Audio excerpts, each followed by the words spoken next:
Sevgili MATV izleyenleri, sizden ricamdır. Videolarımızı, programlarımızı izledikten sonra kanalımıza abone olup beğeni tuşuna basmayı unutmayın. Sizlerin desteğiyle MATV günden güne daha da büyüyecek, daha da iyi işler yapacak. Toplamış gülü ve kurumu zaten. Yokla bak cevabı alacağım aynen. Full. Arabada gaz pedal, oltayı attım yakaladı like kefal. Toplamış gülü ve kurumu zaten. Yokla bak cevabı alacağım aynen. Full. Arabada gaz pedal, oltayı attım yakaladı.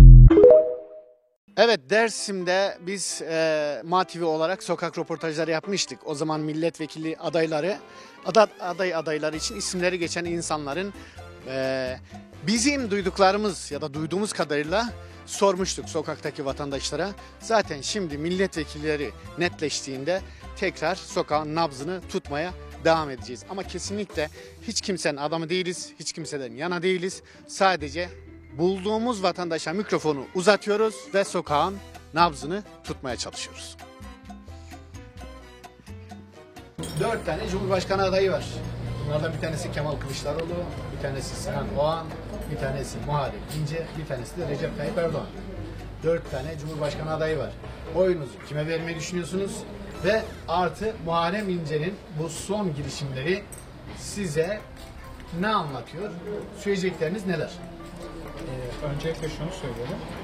Tabii ki bu seçimde oyunuzun rengi Kemal Kılıçdaroğlu. Yani bu ülkenin daha adaletli bir yönetilmesi için bu seçimi yapmak zorundayız. Şimdi şu anki hükümetten de kurtulmak. 15 Mayıs'ta yeni bir güne uyanacağımızı da düşünüyorum. Her şeyin daha güzel. Oyum Kılıçdaroğlu'na diyorsun. Aynen Kılıçdaroğlu. Peki Muharrem İnce hakkında ne söyleyeceksin? Yani Muharrem İnce de aday oldu. Sonra bir bakarız kimse telaşlanmasın, ikinci tura kalırım belki filan şu bu, ne diyorsun? Nedir? Mesela bu arada telefonumu da kısayım hadi. Şahsen Muharrem İnce'nin aday olmasına karşıyım.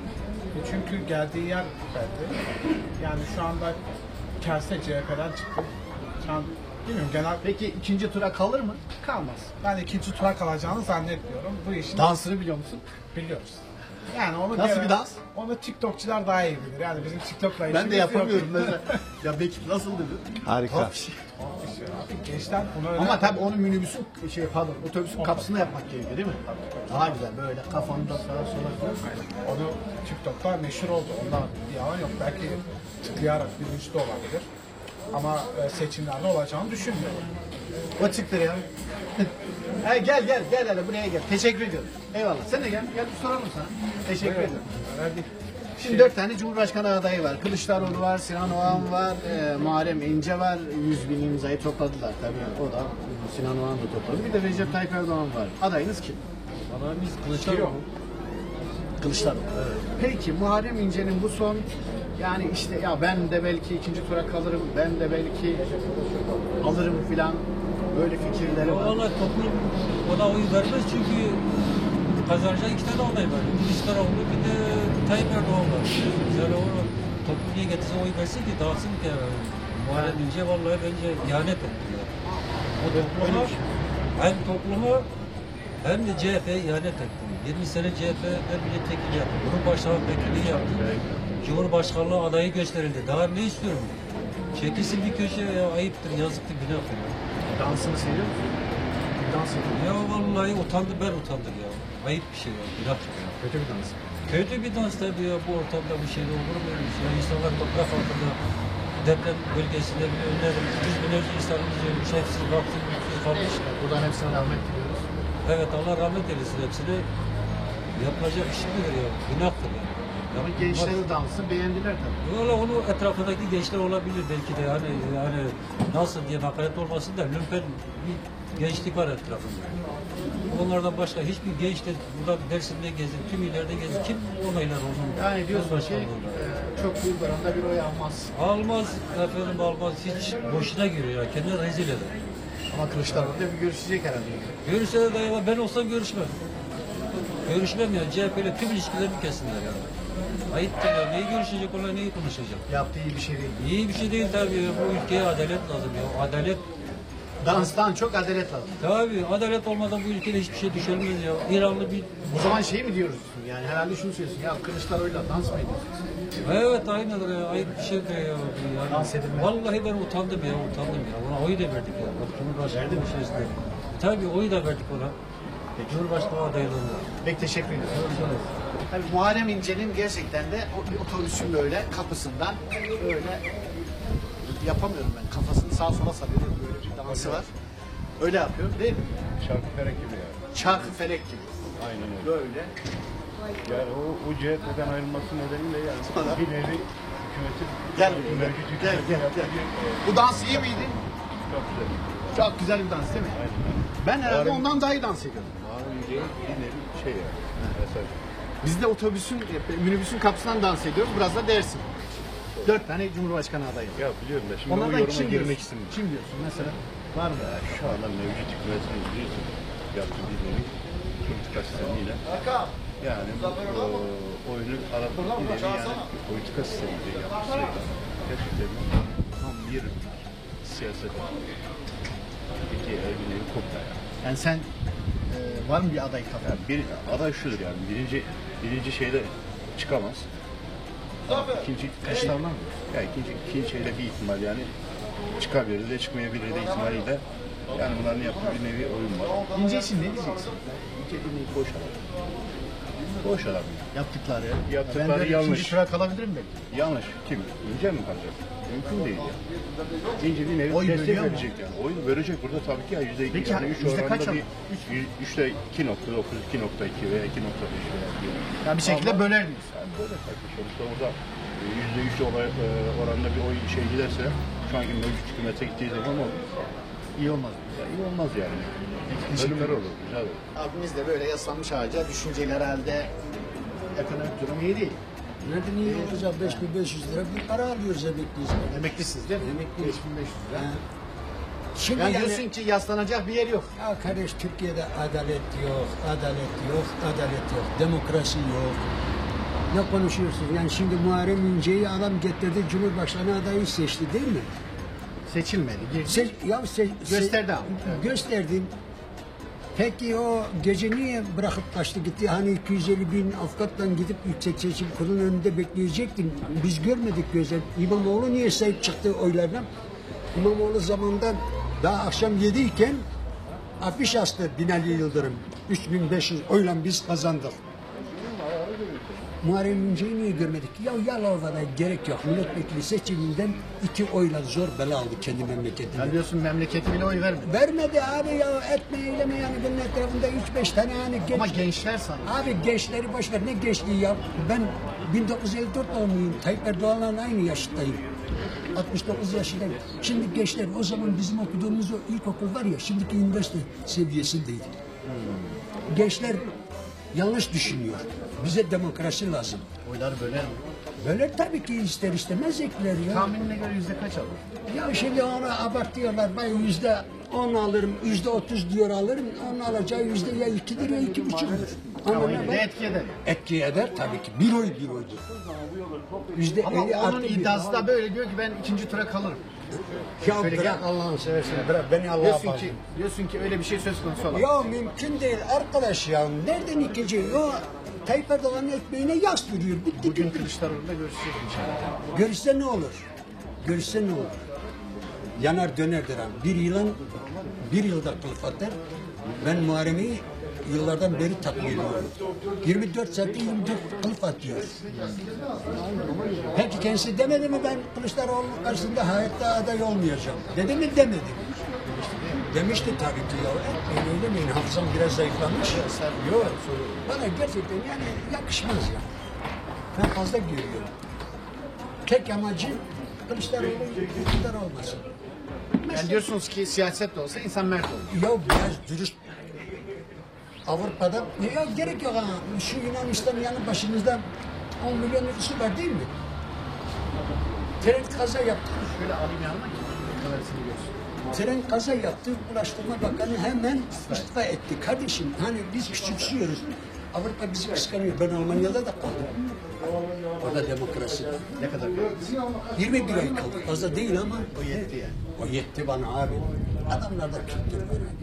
Ya bizde kültür yok. Konuşuyorsun gibi takılıyor peşine gidiyor. Biz herhalde daha çok böyle bağırıp çağırana oy veriyoruz. Ha, yalan söyleyen, dolan söyleyen, haram yemeyen, yolsuzluk yapmayan biz onu hayatta. Ya ben kendim Ne diyorsunuz, sizin adayınız kim? Kılıçdaroğlu tabii ki. Alır mı?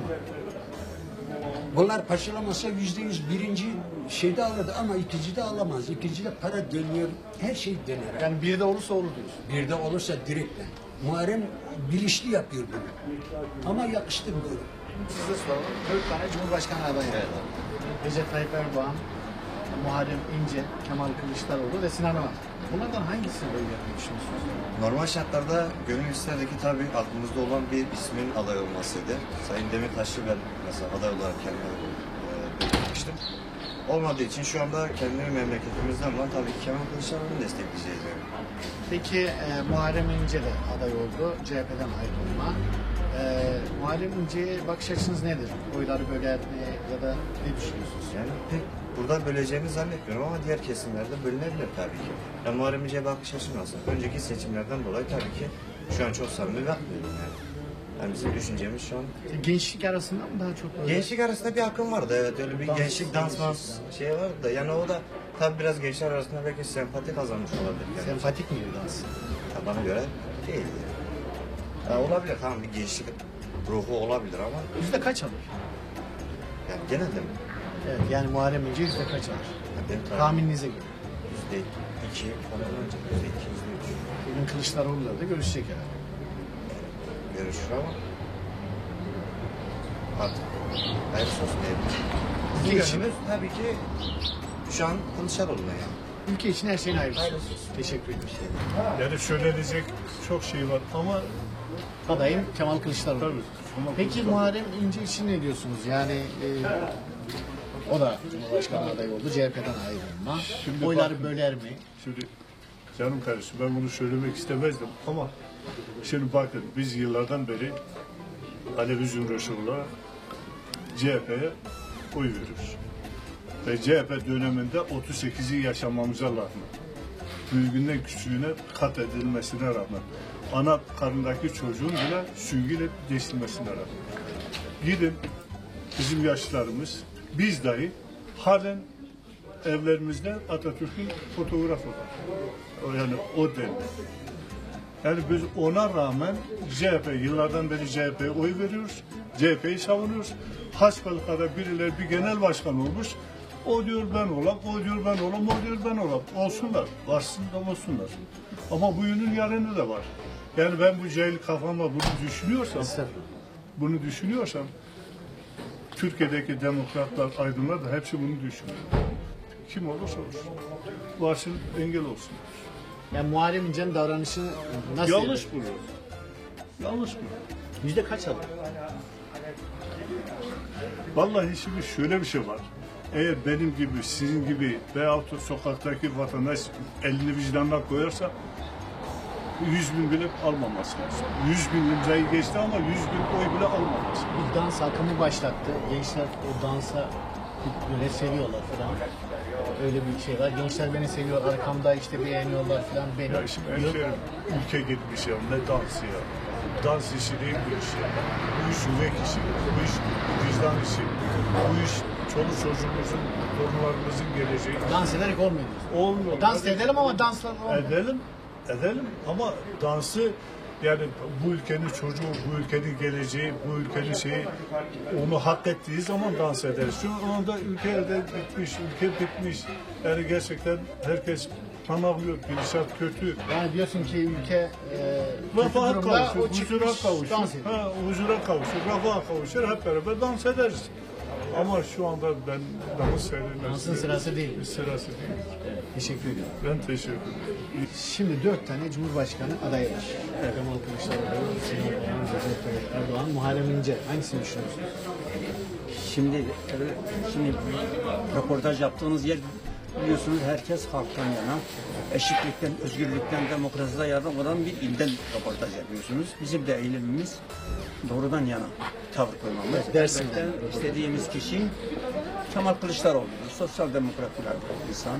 Eşitliği, özgürlüğü seven ve bu paralelde hareket eden bir insan elbette ki tercihimiz Kemal Kılıçdaroğlu. Bunun da yanı. Muharrem İnce için ne diyeceksiniz? Muharrem İnce ise Sosyal Demokratlar Cumhuriyet Halk Partisi'nin mutfağında pişmiş gelmiş. İlçe başkanlığını yapmış, il başkanlığını yapmış, genel başkan yardımcılığı yapmış, birikimli, bilgili, saygın bir insan. Fakat bu dönemden bana göre, düşünceme göre tabii onun da kendi sorunları, düşünceme göre biraz geri adım atması ve Kılıçdaroğlu'na destek vermesi yönündedir. Ama o kendi görüşüdür. Ne yapacağını bilemiyorum. Tahmininiz ne? İnce yüzde kaç oy? Yani şimdi biliyorsunuz, Diyor ki ben ikinci tura kalırım. şimdi ringe çıkan pehlivan ben gelirim diyerek ringe çıkmıyor. Elbette ki kendisini güçlü gösterecektir. Fakat bu güçlü göstermenin zamanında ringden gereken hakkını alacaktır. Öyle düşünüyorum. İkinci tura kalmaz. Mümkün değil. Peki teşekkür ederim. Biz teşekkür ederiz. İyi yayınlar.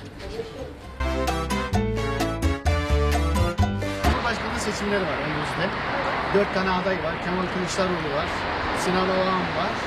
Efendim söyleyeyim Muharrem İnce var. Ve Recep Tayyip Erdoğan var. Siz olsanız kime oy verirsiniz? Selahattin Demirtaş. Sen? Kemal Kılıçdaroğlu. Evet. Muharrem İnce'nin dansını beğendin mi? Yani gençlere göre güzel bir dans tabii ki ama yani. Sana göre. Bana göre güzel, evet. Güzel. Muharrem İnce'ye oy verir misin? Muharrem İnce'ye oy verir miyim? Çok güzel bir soru. Hani ilk seçeneğim tabii ki Selahattin Demirtaş. Buranın hepsi. İkinci seçeneği? İkinci seçeneğim olabilir, evet. Muharrem İnce mi Kemal Kılıçdaroğlu? Muharrem İnce. Yani diyorsun Kemal Kılıçdaroğlu dans etseydi ona. Hayır yani Muharrem İnce'nin daha böyle gençlerin şeyler aldığını düşünüyorum. Ama Kemal Kılıçdaroğlu'nun da böyle bir anlayışı var sanki. Gençlere ben sizi seviyorum, önünüzü açacağım şu bu falan değil mi? Hani sanki ben de Kemal Kılıçdaroğlu'nu savunuyormuşum gibi bir şey göründü ama o değil. Merak ettiğim için değişiyorum. Evet. Bu tarafa gel araştırırsın. Yani doğru da tabii ama. Diyorsun ki ikinci seçenek Muharrem İnce. Evet Dersim'den ikinci seçenek Muharrem İnce. Senin seçeneğin değişmez herhalde. Böyle yanıma gel Kemal Kılıçdaroğlu diyorsun. Evet. Neden Kemal Kılıçdaroğlu? Sen de gel kızım buraya gel. Heh. Yani oyumu ona veririm yani ondan. Beğeniyorsun diyorsun ki aynen. ülkeyi yönetebilir diyorsun. Aynen. Peki Muharrem İnce'nin dansını vesairesini beğeniyor musun? Onu da beğeniyorum. Beğeniyorsun. Evet. Kaçıncı sırada? İkinci sırada. İkinci sırada. Kemal Kılıçdaroğlu olmasa ona oy veririm. Peki sen? Ben de Kemal Kılıçdaroğlu. İkinci sırada kim var? İkinci sırada şey yapsın. Kimse yok. Muharrem İnce'ye vermezsin. Dansı güzel. Dansı güzel ama oy vermem diyorsun. Bilmiyorum. Yani dans oy vermeye neden değil diyorsun. Peki teşekkür ederim size. Kendinize iyi bakın. Poşetler elinizde. Merhabalar efendim. Yoğurt almışsınız. Bir de ne var? Yufka var. Ya yani bugün yoğurtla yufka mı? Yemek yok. Ara yok. Düne. Çina. Nereye Çin? Nereye gömüyor Çin? Aynen. Sekana most ya no most wana kudik. Okan ya. Ya kudik. Okan bana o. Kan bana. Doğaçlı mı kaçırdı? Bir şey yok mu gerçekten? Ya Allah'ım biliyorsun. Kalp hastası kalpten ameliyat olmuş. 5.000 lira maaş alıyorum. Allah şifa versin. 5,5. Ha? 5,5'la yani ne alabilirsin? Peki 4 tane Cumhurbaşkanı adayı var. Kemal Kılıçdaroğlu, Sinan Oğan, Muharrem İnce ve Recep Tayyip Erdoğan. Oyun kime? Kılıçdaroğlu'na tabii ki. Peki Muharrem İnce'nin bu davranışı için ne diyeceksin? Adam diyor ki ben ikinci tura kalırım. Valla onu bilemem artık. Alır mı? Nasıl ikinci tura alır? Hele gel buraya İkinci nasıl alır? turu tamam yani ben alırım Bu Cumhurbaşkanı. tarafa gel. İkinci tur istemiyoruz. Birleşsinler. Şöyle gelin. Şimdi kamera Smaki bir yer, smaki bir yer, smaki bir yer. Birinci turda olsun bitsin bu iş. Smike Bey. Birinci Gel tur. buraya. Gel. Gel. Ha. Gelin ki size bir şey söyleyeyim. Şimdi Muharrem İnce'nin bu davranışını nasıl karşılıyorsunuz? Ben güzel karşılamıyorum. Niye? Keşke de birlikte olsalar. Ama güzel dans ediyor. Ne dans? Bizim dans kurtarmıyor ki. Güzel dansla olmaz ki. Ama demek ki gençler dediler dans iyi dans ediyor. Bir tanesi dedi ben oy veririm. Hayır ben vermiyorum. Ya Kılıçdaroğlu olmak istiyoruz. Başka bir şey bizim dans edecek zamanımız yok. Bizim Oylar böler mi? Oylar tabii ki böler. Keşke de bölmesin. Peki yüzde kaç alır tahminliyle? Kim? Muharrem İnce. Muharrem İnce'yi bilemem ama ben Cumhuriyet Halk Partisi alsın yürüsün istiyorum. Sizler Kemal Kılıçdaroğlu. Kesinlikle ben. Aynen. Tamam, teşekkür Biz ederim. yani ince değil de hani Cumhuriyet Halk Partisi alsın abi. Diyorum ki yani bir de onu İnce'ye buradan ne söyleyeceksin? Ey İnce deyip ne söyleyeceksin? Ey ince diyorum. Cumhuriyet Halk Partisi'ne dön birlik ol. Biraz ince düşün. Aynen öyle. Biraz ince düşünsün. Tamam, teşekkürler. Teşekkür ederim. Teşekkürler. Herhalde halen maskeye devam ediyor. Yok dişlerini çektim. Hadi geçmiş olsun. 4 tane Cumhurbaşkanı adayı var. Sinan Oğan, Muharrem İnce, Kemal Kılıçdaroğlu, Recep Tayyip Erdoğan. Kime oy vereceksiniz? Muharrem İnce diyor ki ben ikinci tura çıkarım diyor. Ne diyorsunuz Muharrem İnce için? Oyları bölüyor mu? Buradan kendisine ne söylemek istiyorsunuz? Bölmesin oyları. Bölmesin oyları diyorsunuz. Çok yüksek oy alır mı? Almaz mı? Almaz. Almaz. Ama gençler beni destekliyor. Hayır. Desteklemiyor. Ben desteklemiyorum.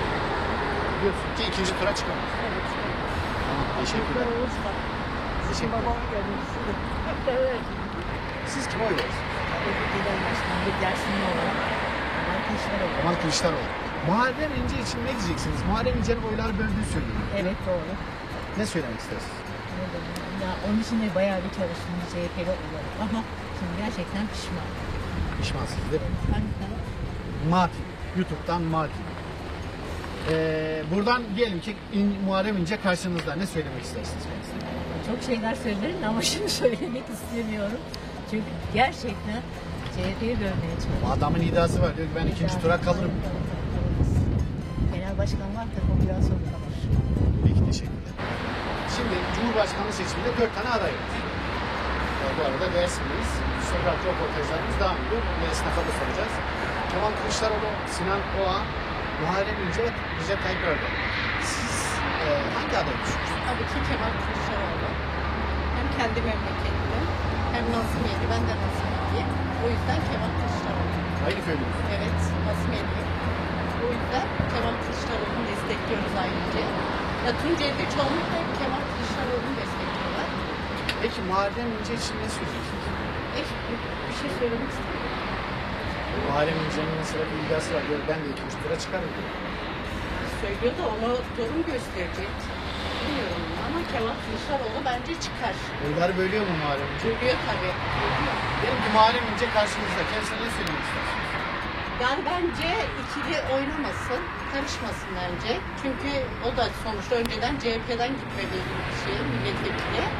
Yani bence CHP'ye destek çıkması gerekiyor. Dansını izlediniz mi? İzledim. Güzel mi? Yok, güzel değil. Öyle şey yapıyor. Gençlerin aklını çelmeye çalışıyor. Danslarıyla. Değil mi? Kafasını sallıyor. Aynen, gençlerin aklını. Ülkede bir Cumhurbaşkanlığı seçimi olacak. 4 tane aday var. Bir tanesi Muharrem İnce, bir tanesi Recep Tayyip Erdoğan, bir tanesi Sinan Oğan. 4 aday içerisinde, bir de Kemal Kılıçdaroğlu. 4 aday içerisinde siz kimi düşünüyorsunuz? Genç olarak. Kılıçdaroğlu. Siz? Ben de aynı. Kemal Kılıçdaroğlu. Muharrem İnce'nin, ya ben gençler işte beni kabullendiler, gençler benim arkamda bana oy verirler, ben ikinci tura kalırım değişine falan ne diyeceksiniz? Yani %5 bile alamayacağını düşünüyorum açıkçası ben. Dansını seviyorum. Hayır. Kendisini de sevmiyorum, dansını da sevmiyorum. Kötü bir dans mı? Yani biraz evet. Siz ne diyeceksiniz? Bence de alamaz. Dansı nasıl? Hiç güzel. Sizin sözü değil mi? Onun için bence dansı çok kötüydü. Ama sizi gördüm. Neyse. Diyorsunuz ki Kemal Kılıçdaroğlu. Kemal Kılıçdaroğlu. Yağmurun altında çok beklemeyin. Teşekkürler. Eyvallah. Cumhurbaşkanlığı seçimleri var. 4 tane aday. Sinan Oğan, Kemal Kılıçdaroğlu, Muharrem İnce ve Recep Tayyip Erdoğan. Siz kimi düşünüyorsunuz gençler? Ben Kılıçdaroğlu'na vereceğim bunu. Çünkü birlik olmayı ve bir an önce ülkeyi bu durumdan kurtarmaya yönelik çalışmak istiyorum açıkçası. Bu yüzden de bana en mantıklı aday Kılıçdaroğlu geliyor. Onu destekliyoruz. Ona vereceğim. Kılıçdaroğlu diyorsunuz siz. Kılıçdaroğlu. Adalet için Kılıçdaroğlu. Peki Muharrem İnce, gençler beni destekliyorlar ve bir dansı vardı. Ben ikinci tura kalacağım diyor. Ne diyeceksiniz? Ben pek kalacağını düşünmüyorum. Kalırsa da bakacağız. Ama destekleyeceğimizi sanmıyorum.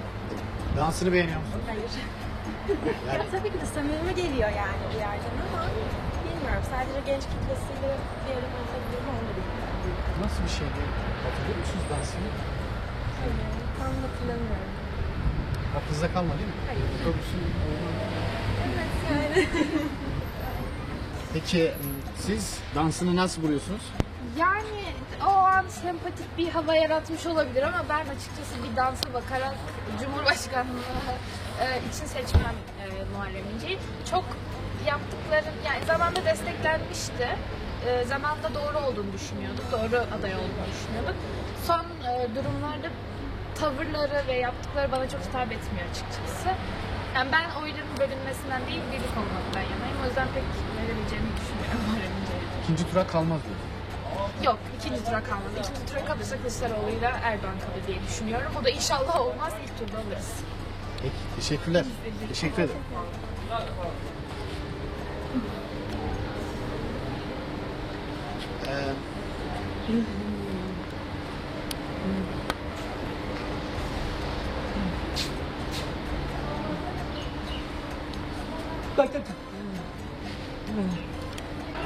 Kılıçdaroğlu diyor. Peki şey soracağım. Yani İnce'nin dansını beğendin mi diyeceğim. Beğenmedim diyor. Yani öyle dans mı olur diyor Allah aşkına diyor. Peki o böyle Kılıçdaroğlu alır diyor. Ben diyor ikinci tura Kılıçdaroğlu'nun işi bırakmayacağını düşünüyorum. İnce de diyor böyle diyor. İnce öyle ben de onu söylüyor. Ben ne yapayım Allah Allah ya. Niye kızıyorsunuz Sayın İnce Allah Allah biz bir şey mi dedik yani değil mi? Eyvallah. 4 tane Cumhurbaşkanı adayı var. Kemal Kılıçdaroğlu, Muharrem İnce, Sinan Oğan ve Recep Tayyip Erdoğan. Hangisi diyorsun? Kılıçdaroğlu ya. Kılıçdaroğlu. Peki Muharrem İnce için ne diyeceksiniz? Ya bırak şimdi Muharrem İnce'yi. Dans ediyor ve diyor ki gençler bana verecek diyor. Ha, verecekler onu. Verecekler. Vermezler mi? Vermezler tabii ne yapacaklar adam verdiği oya sahip çıkamaz ya. O ne yapacak ki? İkinci tura kalacağım diyor. Çıkar görürüz o zaman. Dansını seyrettin mi? İstifa edecek mi o zaman? Dansı seyrettin mi? Yok seyretmedi. Seyretmem de diyorsun. Seyretmem onu. Kalmaz diyorsun. Kolay gelsin. Emekçilere selam olsun. 4 aday var. Cumhurbaşkanlığı. için 4 aday var. Muharrem İnce, Kemal Kılıçdaroğlu, Sinan Oğan ve Recep Tayyip Erdoğan. Hangisi diyorsunuz? Kemal Kılıçdaroğlu. Başkası yok. Muharrem İnce için ne diyeceksiniz? Bir şey demiyorum. Yani Muharrem İnce'nin açık olsun. oyları böldüğü söyleniyor vesaire. Bölebilirse bölür. Ama bölebileceğini zannetmiyorum. Bir de ikinci tura çıkarım diye bir iddiası var. Zannetmiyorum. Diyorsun ki yüzde kaç alır peki? Ben ne bileyim ben o kadar istatistiği hesaplayamam. Dansını izlediniz mi? Dansı çok güzel. Güzel mi? Güzel. Evet. Nasıl bir danstı yani? Aklınızda var mı? Ben yapmaya çalışıyorum ama beceremiyorum herhalde şöyle. Daha sonraki bir süreçte. Böyle bir şey de herhalde değil mi? Evet, Nasıl? evet. Aynen. Pek teşekkür ederim. Eyvallah Kolay sağ ol. 4 tane Cumhurbaşkanı adayımız var. Muharrem İnce, Recep Tayyip Erdoğan, Sinan Oğan ve Kemal Kılıçdaroğlu. Kim diyorsunuz? Bizim memleketimizin adamı var. Kemal Kılıçdaroğlu pirimizdir, her şeyimizdir. Nasıl vermeyiz oyu? Canı gönülden vereceğiz. Peki Muharrem İnce için ne diyeceksiniz? Hayır. Muharrem İnce partisi satan bir insan. İşimiz olmaz onunla. Böler mi oyları? He? Oyları böler Hiçbir mi? şey de yapamaz. Kim diyoruz? Kılıçdaroğlu. Başka yok abi. Kılıçdaroğlu'ndan başka Muharrem yok. İnce için ne diyoruz? Yok. Yani Kılıçdaroğlu'nu seçiyoruz. Muharrem İnce bizi yolda yarıda bıraktı. Kesinlikle Kılıçdaroğlu. Tamam arkada araçlar var. Tamam. Kolay gelsin. Kolay gelsin. Sağ ol. Bu memleketi kurtaran Cumhuriyet Halk Partisi'dir. Bu memleketi kurtaran, bu Türkiye'yi kurtaran. Kemal Kılıçdaroğlu diyoruz. Kemal Kılıçdaroğlu tabii ki diyorum. Tek sözlü, tek yürekli, memleketini, milletini, vatanını seven, çok seven, dünya malını göze almayan bir insandır. Peki Muharrem İnce için ne diyeceksiniz? Muharrem İnce eğer partisinde kalsaydı Muharrem İnce partisini değişmeyecekti. Ayrılamayacaktı Cumhuriyet Partisi'nin. Kemal Kılıçdaroğlu bir sefer gösterdi. Ama menfaata bakıyor, mevkiye bakıyor. Çok güzel dans ediyormuş. Ben onu bilmiyorum. Onu ben görmedim. Gençler diyorlar ki ona vereceğiz. Öyle diyorlarmış diyor. Ben ikinci tura kalırım diyor. Ben bilmem onu. Kalır mı ikinci tura? Ben katılmam. Ben kendi memleketimi düşünüyorum. Bu memleket var olan bir dünyada var olan bir tek Atatürk kurtardı. Ondan sonra bu memleketten dünyada Türkiye'nin dostu yoktur. Her taraf herkes menfaatla ülkede. Dış güçler mi diyorsun? He? Dış güçler mi? Dış güçler tabii. Dış güçler ne yapıyor mesela? dış güçler bizim coğrafyamız Osmanlı.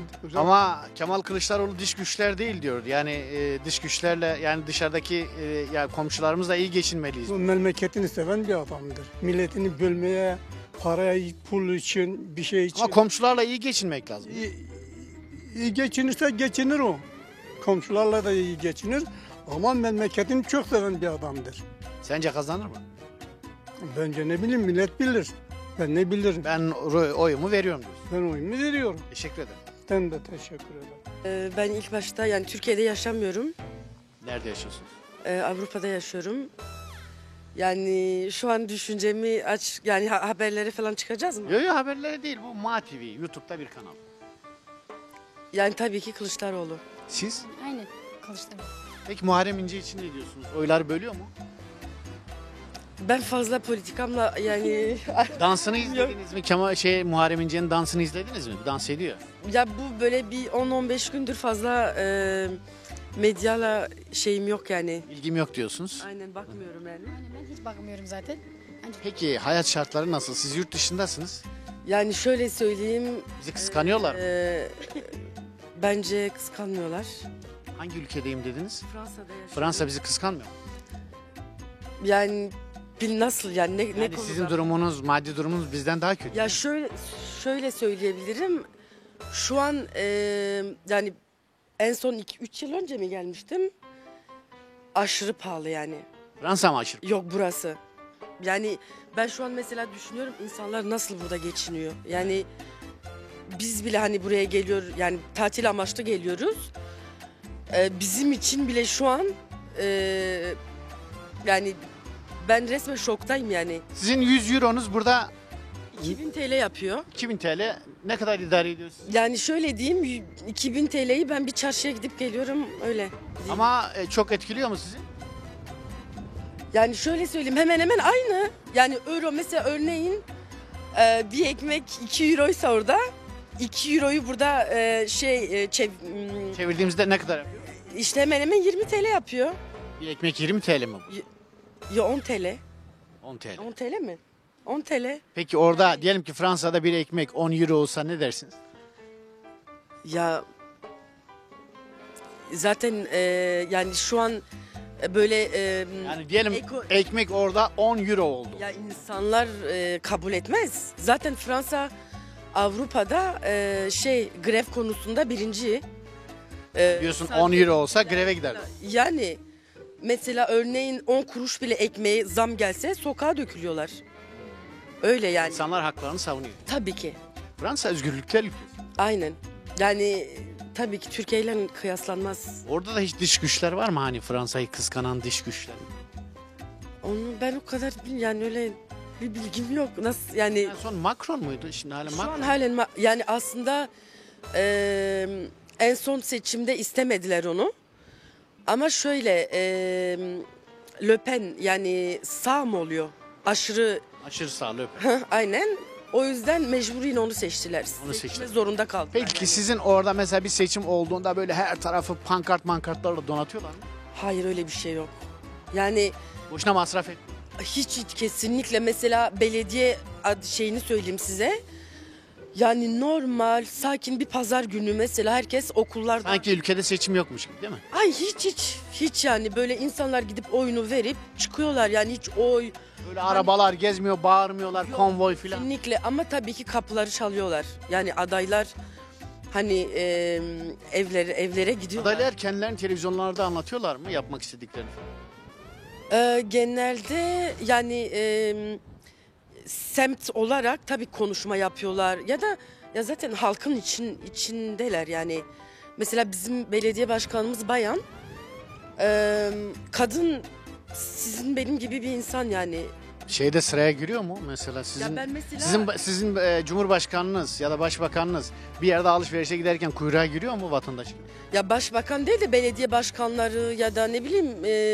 Yani şey demiyorlar açılın geliyor filan. Hayır. Ya mesela benim benim oturduğum semtin belediye başkanı ya normal bir hani biz vatandaş gibi gidip ekmeğini alıyor bisikletle yani arabası bile yok.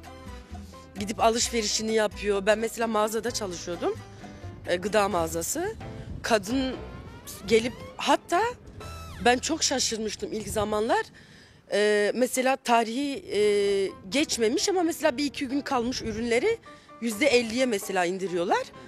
Ya kadın onları alıyordu. Yani bilmiyorum yani normal. Yani tutumlular, şey yapmıyorlar Tabii değil mi? ki. Peki çok teşekkür ederim. 4 tane Cumhurbaşkanı adayımız var. Kemal Kılıçdaroğlu, Sinan Oğan, Recep Tayyip Erdoğan ve Muharrem İnce. Siz kimi düşünüyorsunuz? Tabii ki Kılıçdaroğlu'nu düşünüyorum. Kılıçdaroğlu. Muharrem İnce için ne diyeceksiniz? Oyları bölüyor falan deniyor. Ya ben Muharrem İnce'nin çok fazla rağbet göreceğine inanmıyorum. Muharrem İnce bana göre her zamanki görevini yapıyor. Her adam kazandı muhabbetine giriyor. Muharrem İnce'de çok fazla bir sonuç olacağını düşünmüyorum. Bizim oylarımız da böleceğini sanmıyorum yani CHP'nin oylarını. Gençler işte destekliyor. Ben çok fazla sonuç vereceğini düşünmüyorum aslında. Tahminen yüzde kaç alır? Bana göre %55, %57 civarında. Yok, Muharrem İnce. Muharrem İnce bana göre %1 civarında bir oy alır.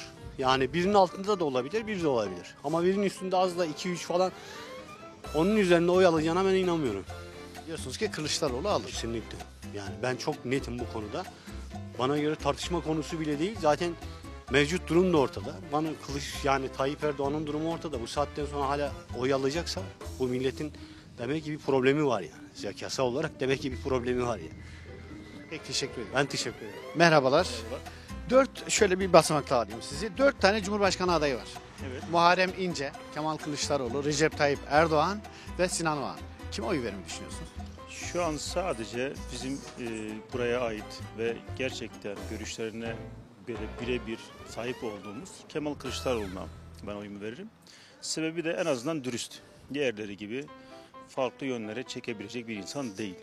En azından benim görüşüm o. Peki Muharrem İnce için ne diyeceksiniz? Muharrem İnce'nin iddiası şu, ben ikinci tura kalırım diyor. Kalamaz.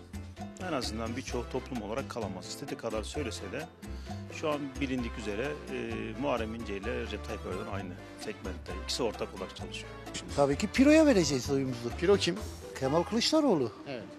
Peki Muharrem İnce için ne söyleyeceksiniz? Muharrem İnce için ne söyleyeceğim? Muharrem İnce kendi durduğu gibi durmadı ki. Seçim zamanı halkını bırakıp gitti. Yani ortadan kayboldu kendisi. Peki diyor ki ben ikinci tura kalırım diyor. İkinci tura kalamaz. Gençler destekliyormuş, öyle söylüyorlar. Valla gençler neyi destekler? Anca o disco yapıyor ya böyle. Yapabilir misiniz, nasıl? Yok abi ben yapamam. Ben onun seviyesine inemem. Ama ben bir deniyorum, yapamıyorum yani. İşte seviyesine... Ama onun için de otobüs gerekiyor herhalde. Otobüs değil de o ilham gerekiyor ama biz o şeyi göremiyoruz. Sallıyor değil mi? Kafayı sallıyor da şöyle söyleyeyim, hani kafa sallamayla bu işler olmuyor. İcraat lazım. Dansla da olmuyor. Evet, icraat lazım. O yüzden temiz insan lazım bizim ülkemize. Gerçekten gençlere böyle ön ayak olan Kemal Kılıçdaroğlu. Teşekkür ederim. Başka Sağ olasın. kimse- Sağ olun. Hasan Güneşdoğdu bizim gerçekten memleketimizin değerli sanatçılarından bir tanesi. Gittikçe de Bekir'le de konuştuk bunu. Gittikçe daha da böyle sanatını ileriye taşıyan biri. Ne düşünüyorsun? Mesela bu 4 aday içerisinde Kemal Kılıçdaroğlu, Muharrem İnce, Sinan Oğan ve Recep Tayyip Erdoğan. Bunlardan hangisini sen... Şimdi biz Kime oy vereceksin? sanatçılar olarak, toplumsal olarak yani bu tür durumlarda daha duyarlı olmamız gerekiyor zaten. Hani biz tamamen ilkesel ve doğru yönetim. Zaten mevcut yönetimin doğru olduğunu kimse söylemiyor yani. Doğru bir yönetim içinde Kemal Kılıçdaroğlu iyi bir aday olduğunu düşünüyorum. Kemal Kılıçdaroğlu diyorsun. Evet, Kemal Kılıçdaroğlu diyorum. Peki Muharrem İnce için ne diyeceksiniz? O sanatçılar için şey demişti, Muharrem birçok İnce- sanatçıyla polemiğe girdi. Muharrem sonra- İnce yanar döner bir adam. Ben şey olarak, siyasi duruş olarak bir kere verdiği sözleri tutan bir insan değil. Yani ben geçen Cumhurbaşkanı seçimlerinde aday olduğu zaman ben Kemal Kılıçdaroğlu'nun karşısına asla çıkmam deyip ve bu duruşunu bozan bir insandan bence karakter bozukluğu var bence. O kadar ağır Öyle konuşuyorum diyorsunuz. yani. Fazıl Say ve Genco Erkal ve diğer sanatçılarla da polemiğe girdi. Sonra özür diledi sanırım. Özür dilemesi bir şey değiştirmez zaten bir insanın yani şimdi bizim zaten başımızda bir Recep Tayyip Erdoğan var. İkincisine bizim ihtiyacımız yok ki. Yani gelecek olan Muharrem İnce'nin de Recep Tayyip Erdoğan'dan söylemine bakın. Konuşma tarzına bakın, ifadelerine bakın. Yani ikinci bir Tayyip Erdoğan'a bizim ihtiyacımız yok ki. Bizim ülke olarak huzura ihtiyacımız var artık. Yani ben sanatımı icra edemedikten sonra yani her şeyin, ekonominin durumunu görüyorsunuz ya. Peki, teşekkür ediyorum. 4 tane Cumhurbaşkanı adayımız var. Evet. Kemal Kılıçdaroğlu, Recep Tayyip Erdoğan, Muharrem İnce, Sinan Oğan. Evet. Kim diyorsunuz? Kemal Kılıçdaroğlu pirimiz. Kemal Kılıçdaroğlu diyorsunuz. Evet. Muharrem İnce için neler söyleyeceksiniz? Muharrem İnce için hiçbir yorum yapmıyorum, yapmak da istemiyorum. İyi dans. Yani yoruma değmiyor yani daha doğrusu. İyi dans ediyor mu? He? Çok iyi dans ediyor, evet. Peki, teşekkür ederim. Ben teşekkür ederim. Sanatçıların fikirleri bizler için önemli tabii ki. 4 tane Cumhurbaşkanı adayı var. Kemal Kılıçdaroğlu, Muharrem İnce, Sinan Oğan ve Recep Tayyip Erdoğan. Kim diyorsunuz? Kılıçdaroğlu diyoruz tabii ki. Kılıçdaroğlu. Tabii ki. Peki Muharrem İnce için ne diyeceksiniz? Fikriniz nedir? Vallahi ben Muharrem İnce için şey diyorum. Yani hani oyları böldüğü için bence bozguncu. Benim fikrim bu. Yani yanlış, girmesi yanlış. İkinci tura kalacağım diyor. Vallahi bence zor biraz o. Yüzde kaç alır? Ya bence yani %2 iyidir herhalde galiba. Ben öyle düşünüyorum. Alır mı %2? %1, %2 potansiyeli var. Var herhalde galiba. Peki, teşekkür ederim. Ben teşekkür ederim.